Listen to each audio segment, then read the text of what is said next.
መርጌታ ይህ ልጅ ወንድሜ ነው። ምን ሆኖ እንደሆነ አላቅም። ስራ ያስጠላዋል። ከጎን የምታዩዋቸው አባት መርጌታ የባህል ሐኪም ናቸው።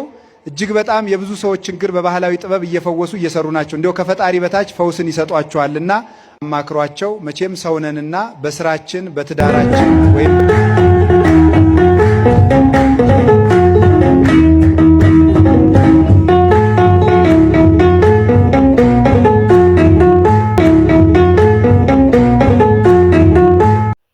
በስመ አብ ወወልድ ወመንፈስ ቅዱስ አሐዱ አምላክ አሜን። ናግዚአብሔር ቤተሰብ ናዲና ናይ ቅድስት ድንግል ማርያም ናይ ሓደራ ደቂ ናይ ኩሎም ቅዱሳን ፈተውቲ ናይዚ ቻናል ተኸታተልቲ ኣብ መላእ ዓለም ዘለና ናግዚአብሔር ሰላም ይብዛሕልና። ከም እግዚአብሔር ፍቃድ ሕዚ ንሪኦ ብዛዕባ እቲ ብቴክኖሎጂ በተለይ ብኤአይ ተጠቂሞም ኣብ ልዕሊ ሃይማኖትና ዝገብርዎ ዘለው ጎስጓስ ክሪኢና። ንሱ ድማ ከምቲ ዝረኣናዮም መእተዊ ኤአይ ተጠቂሞም መስቀል ዝሓዘ ቀሸም ሲሎም ፍሉጣት ኣቦታት ዝኾኑ ከምና ኣባ ገብረ ኪዳን ከም ዝዛረቡ እናገበሩ ዝሰርሕዎ ዘለው እዩ። እሱ ድማ ካብ ሕቑፍ ቤተክርስትያን ወፂኻ ኣብ ጣዖት ኣምልኾት ንክትነብር ዝገብር ኣሰራርሓ እዮም ዝኸዱ ዘለው። ስለዚ ብጣዕሚ ጥንቃቐ ክንገብረሎም ዝግባእ ነገር ስለ ዝኾነ እዚኣ እዛ ዘመሓላልፋ ዘለኹ ብጣዕሚ ጠቃሚት እውን እያ። ክስካዕ መወዳእታ ፍጻመ ድማ ተኸታተልዋ። ንኻልኦት እውን ሸር እናገበርኩም ኣብፅሕሉ ኢኹም። ምክንያቱ ሕብረተሰብና በዚ ብጣዕሚ ይጉዳእ ስለ ዘሎ ማለት እዩ። ስለዚ ብቐጥታ እዚ ናፍታ ቪድዮ ክወስደኩም ካብኡ ድሓር ብመሰረት ቅዱስ መፅሓፍ ድማ ነዚ ዘመሓላልፎ ዘሎ ዓብዪ ጌጋ ምዃኑ ክሕደትን ነውርን ምዃኑ ድማ ክሪኢና ብቐጥታ ናፍተን ሓፀርቲ ቪድዮታት ንእቶ። ሰላም ልጆቼ፣ መርጌታ ነኝ። ለሀብት ለገበያ ለመስተፋቅር ለማንኛውም አገልግሎት እሰራለሁ። መምጣት ለማትችሉ ባላችሁበት ተሰርቶ ይላካል። እየደወላችሁ አማክሩን። የምታዩት ልጅ ከትንሽ ጊዜ በፊት እኔ ላይ መታ የሀብትና የገበያ ሰርቸላት ነበር። አሁንም ተሳክቷል ብላ ለምስጋና መታለች። አዎ እኔ ምስክር ነኝ። ብርቱ ጥበብ የምትፈልጉ ደውሉላቸው። አዎ ሩቅ ብትሆኑም ደውሉ፣ ሰርቸም እልካለሁ። በቲክቶክ ነበር ያየኋቸው። ከዛም ደውዬ ችግሬን አማክሬያቸው መፍትሄውን አገኘው። እናንተም ከውጭም ሆናችሁ ከሀገር ውስጥ አማክሯቸው። ከጎን የምታዩዋቸው አባት መርጌታ የባህል ሐኪም ናቸው። እጅግ በጣም የብዙ ሰዎች ችግር በባህላዊ ጥበብ እየፈወሱ እየሰሩ ናቸው። እንዲያው ከፈጣሪ በታች ፈውስን ይሰጧቸዋልና አማክሯቸው። መቼም ሰውነንና በስራችን በትዳራችን ወይም በጤናችን ችግርና ፈተና አይጠፋም። መፍትሄውም ጥበብ ነውና መርጌታን አውሯቸው፣ ብርቱ መፍትሄ ይሰጣሉ። ሰላም ዋላችሁ፣ እንዴት ዋላችሁ? ደህና ነኝ። ክብሩ ይስፋ ለመድኃኔዓለም። እንግዲህ የምትመለከቷት የባህል መድኃኒት የሚሸጥባት ሱቅ ስትሆን እንግዲህ ብዙ ሰዎችን የፈወሰች ድንቅ የሆነች ሱቅ ናትና እናንተም የቸገራችሁ መድኃኒት ካለ ለገበያ፣ ለመስተፋቅር፣ ለሀብት፣ ለሎተሪ፣ ለቁብ አልወጣላችሁ ላለ ሁሉም መፍትሄው በእጃችን ነው። ከታች ባለው ስልክ ደውላችሁ መፍትሄ አግኙ። ፍትዋት ኦርቶዶክሳውያን ዘንሓፀርቲ ቪድዮታት እንታይ ይብላ ከም ዘለዋ ርኢና የነለና። ስለዚ ካብዚ ተዓዲኩም ክንደይ ሰብ በዚ ቪድዮ እዚ ከም ዝታለል ከም ዝሽወድ ተታሊሉ ድማ ካፍታ ንጽህቲ ቅድስቲ ሃይማኖቱ ወፂኡ ኣብ ናይ ጥንኮላ ናይ ኣጋንንቲ ስራሕ ከም ዝኣቱ ብዙሕ ክህሉ ይኽእል እዩ።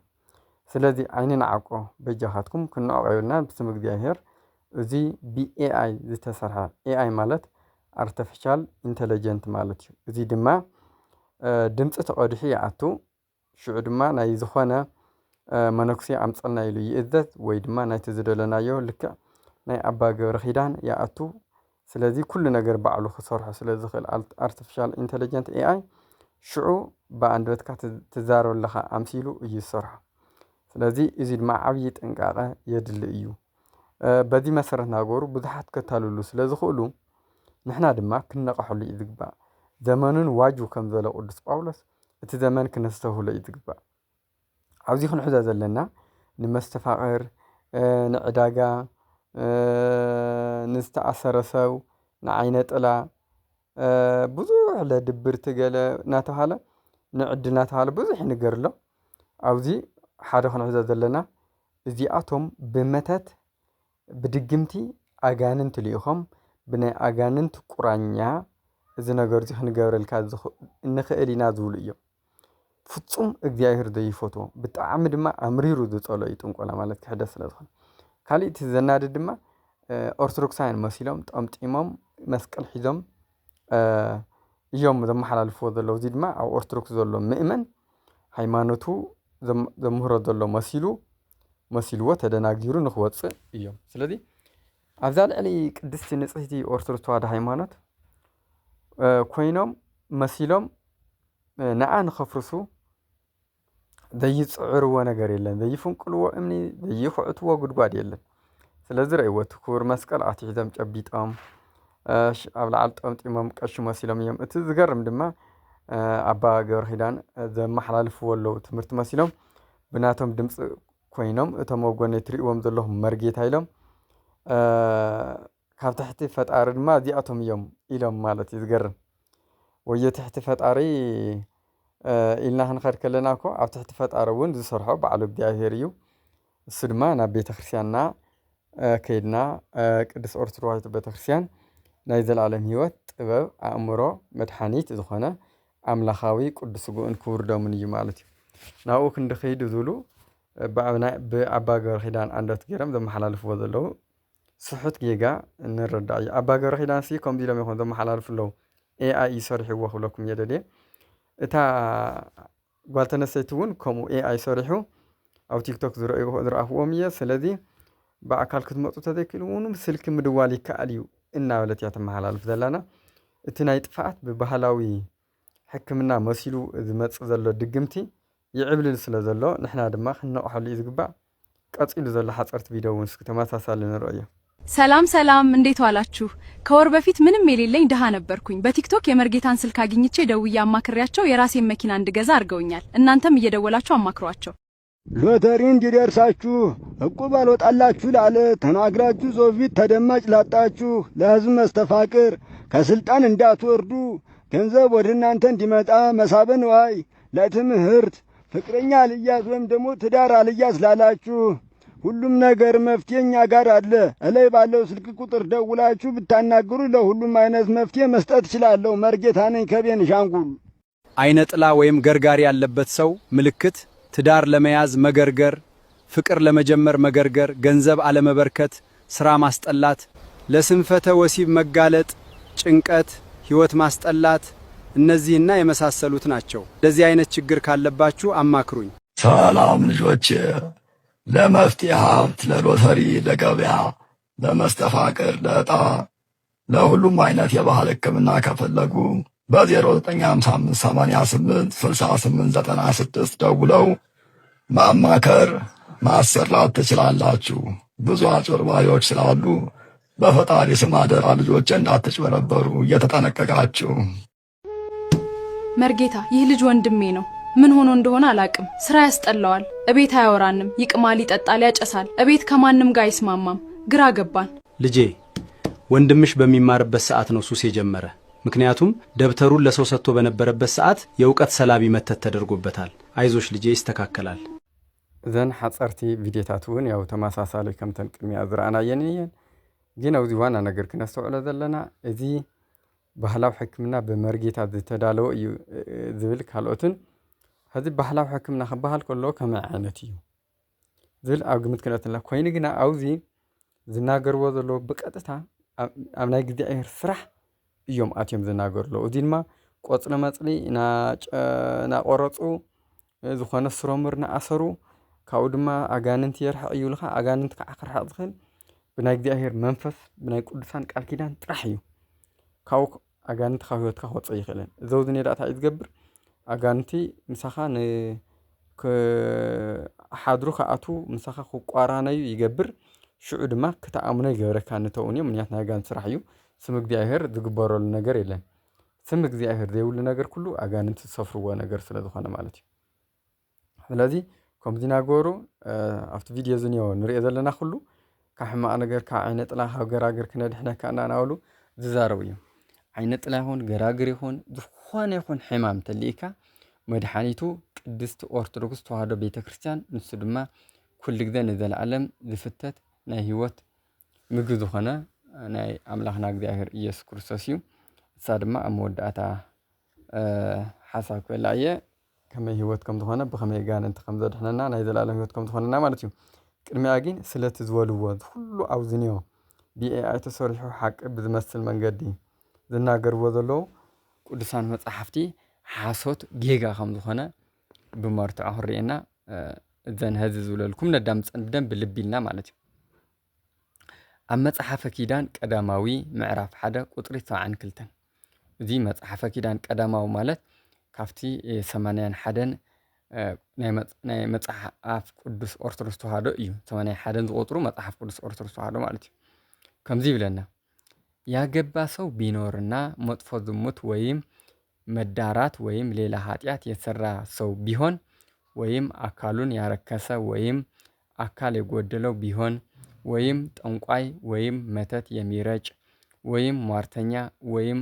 አውቅልሻለሁ ባይ ወይም ተዋናይ ወይም ግልጽ ኮከብ ቆጣሪ ወይም ወደ ዝሙት የሚገፋፋ ወይም የሚሰበስብ ወይም በዚህ ዘመን የክፋትና የኃጢአት መምህር የተባለ ሲሆን በፍርድ ቀን በእግዚአብሔር ዘንድ ወዮለት ወይም ስለሌላው ነገር እንዳሰበው የሚናገር ጠንቋይ ወይም ጋኔንን የሚማጸን ወይም መጥፎ መካሪ ወይም የፋልስ ጥንቆላ አዋቂ ወይም በሐሰት ምልክት የሚናገር ወይም ህልም ተርጓሚ ወይም በእጃቸው ጦር ይዘው በመንገድ ላይ የሸመቁ ክታብ የሚጽፉ ችግር ባጋጠማቸው ጊዜ ፊታቸውን በእሳት የሚያቃጥሉ አሉ።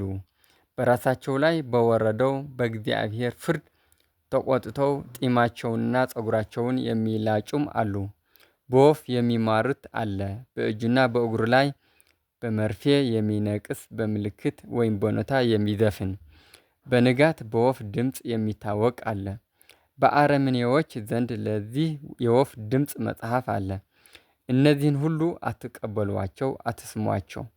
ዕድሜያቸውን በተመለከተ ስለ ሕይወትና ሞት እንደመሰላቸው ይነግራቸዋል። በእኛ ዘንድ እንደዚህ የለም። በኦርቶዶክስ ተዋህዶ ሃይማኖት አስተምሮ ማለት ነው። ጠባዩ እንደዚህ የሆነውን በአመክሮ እስኪፈትሹት ድረስ ወደ ሕጋችን እንዲገባ አትቀበሉት። የሰውን ምስጢር ማወቅ ድብቅ ቢሆንም ስለ ስራው ንስሐ ከገባና ይህን ተግባር ካስተውት ይቀበሉት። ማስታወስ ካልቻሉ በእኛ ላይም ክርክር የሚያመጡ ከሆነ ይባረሩ። መጽሐፈ ኪዳን ቀዳማዊ ምዕራፍ 1 ቁጥር 72 ማለት እዩ። እዚ ዝረድአና ዘሎ ብሙሉእ እቲ ዝልዎ ዘለዉ ጌጋ ምዃኑ ብጣዕሚ ሓደገኛ ምዃኑ ዝነግር እዩ። ካሊእ ድማ ኣብ ኦሪት ዘዳግም ምዕራፍ 18 ቁጥሪ 11 በድግምት የሚጠነቁልም መናፍስትም የሚጠራ ጠንቋይም ሙታን ሳቢም ብወፍም የሚሟርት ባንተ ዘድ አይገኝ ይለሎ። ካሊእ ድማ ኣብ መጽሓፈ ሄኖክ ምዕራፍ 2 ቁጥሪ 11 ሟርትና ምታትን ማሳየትን አስተማሩዋቸው፣ ስር መማስንና ቅጠልን መበጠስም አመለከቷቸው ይብለናል መጽሐፈ ሄኖክ ምዕራፍ 2 ቁጥሪ 11 ማለት እዩ።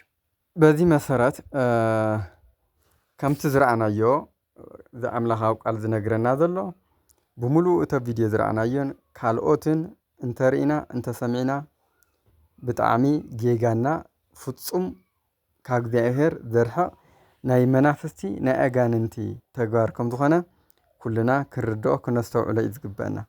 ዝኾነ ይኹን ሕማም ኣብዚ ምድሪ ምስ መናፍስቲ ዝተተሓዘ ድዩ ምስ ዝኾነ ይኹን ንሕና ናይ ባህሊ ሕክምና ክንጥንቁለልካ እናበሉ ዝመፁና ተኾይኖም እዚኦም ካብ ኣጋንንቲ እምበር ካብ እግዚአብሔር ይኾኑን።